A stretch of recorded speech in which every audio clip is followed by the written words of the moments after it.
Hello mga besh! Kakagising lang namin. Hapon.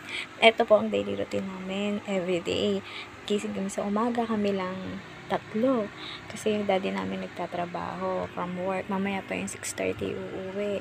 Kaya kami tatlo lang naiiwan. Ganito lang gawain namin. Gigising kami mga 10 a.m. Tapos kakain na. Tapos papalaruin ko lang ang aking anak. Lalabas saglit, tutulog ulit mga around 2 p.m. Ngayon, kagigising lang namin. Kagigising lang din na ito ni Taba. Ang aming kuya ay tulog pa. Ay. Hi! Good afternoon!